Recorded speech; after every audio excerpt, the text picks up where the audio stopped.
In this video, we're going to talk about why you have a mean inner voice and what you could do about it. So yesterday, I was on a podcast talking about emotional intelligence in children and how to develop it, along with a couple of other people. And we were talking about why it is that your inner voice for so many people ends up being so negative and toxic as you get older. And the answer is, it's based on what you were told as a child. So you, as an adult or a teenager or whatever it is, the way you think about yourself, or more specifically, that critical voice in your head that tells you that you're stupid or dumb or lazy or you could do better or whatever, all of those things come because as a younger person, you were told things that just weren't particularly helpful.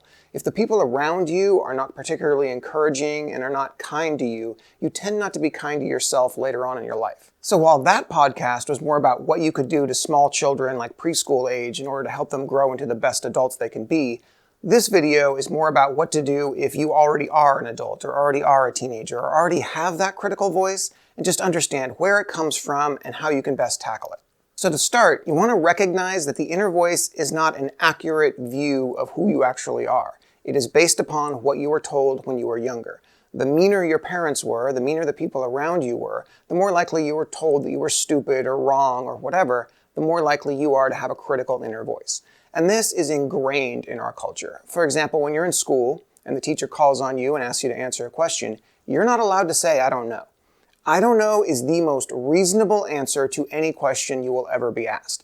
The smartest person in the entire world doesn't know much of anything. Way less than 1/10 of 1% of all the information in the world is going to be known by anyone, no matter how smart they are. So I don't know is a very reasonable, very normal default answer. But it's not in school.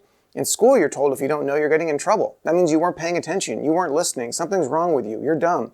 That's what it means when you say, "I don't know." And that's what so many adults bring into their adult lives. They hesitate to admit the things they don't know because it makes them feel stupid, when it is completely irrational to think that you're dumb just for not knowing something. You're not supposed to know most things. It's not a big deal not to know things. And that's just one of numerous examples. There's so many cases where we're expected to be perfect, at least by our own inner voices, when that's a totally unreasonable thing. The normal behavior is that you fail your way up in life. You get things wrong, you do things wrong, you learn from those mistakes, you forgive yourself for those mistakes because there's no reason to be angry about making a mistake, and then you learn from it and get better. That's the way you're supposed to live, and that is what a supportive inner voice should be doing for you. Not critiquing you for all the bad things that you've done, but instead pointing out, hey, this is what went wrong, this is what we can do next time, and just moving right along. There's no reason to have a judgment call about whether you're stupid or whatever just because you did something wrong. You want supportive encouragement, not useless criticism.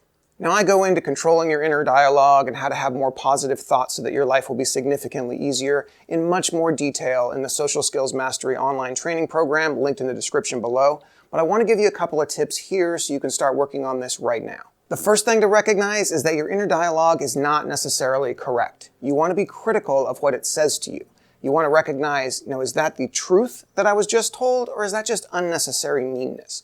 For example, an easy way to do this is, what if that critical dialogue that you just heard wasn't told to you by you, but was told to you by some stranger following you? A lot of people have a jerk as an inner dialogue. Their critical inner voice is downright abusive. And if there was somebody else saying that to you, it would not be okay. Someone following you around, calling you a moron, calling you an idiot every time you screw up, saying what the hell is wrong with you every time you drop something, that would be considered abuse. People around you would be like, you should get rid of that guy, that's not okay. But just because you're doing it to yourself, we tend to assume that it's all right. It's not all right, and you want to recognize that. That's not helpful. Hey, you're an idiot is not going to help you solve the problem at all. What kind of moron does that is not going to help you in any way get better. You want critical, useful advice, the kind of advice that says, hey, this is what you did wrong. It's fine that you did it wrong. We're not angry at you for doing it wrong, but this is how we're going to do better next time so that we can improve. Helpful, supportive dialogue. That's what you're looking for. That's what you're going to turn your inner voice into if you work on this. The second major tip for how to control your inner dialogue is to replace it with a new one. And in this case, if you hear something critical, oh, I'm so stupid. I can't believe I did that. What an idiot. To instead replace it with, no, I'm not stupid. I just dropped something. It's not a big deal. I'm going to pick this up. I'll be more careful the next time I carry it. Immediately replace it with a kinder person. Because this inner dialogue is not a real person, it's just a snap decision that your mind makes to go ahead and insult you, You want to replace that with a much kinder, more reasonable person, and you can do that. You're not going to immediately be able to silence this critical inner dialogue, but what you can do is immediately correct it.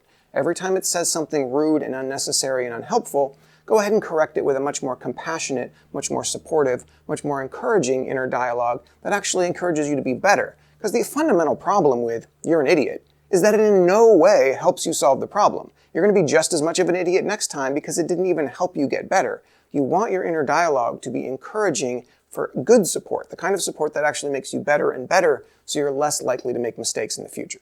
If you found this video helpful, make sure to give it a like and subscribe to the channel. And if you do want to work on this area of your life, not just your critical inner voice, but your people skills, your ability to talk people into better things, having happier, healthier relationships, and just making more friends, make sure you check out the Social Skills Mastery online training program linked in the description below. It's got over 100 videos and nearly as many exercises designed to really help you become charismatic and tackle this area of your life. And let me know in the comments how your inner voice currently treats you, what kind of things it currently says, and how you think you might be able to use this skill set in order to have a better, more positive inner voice.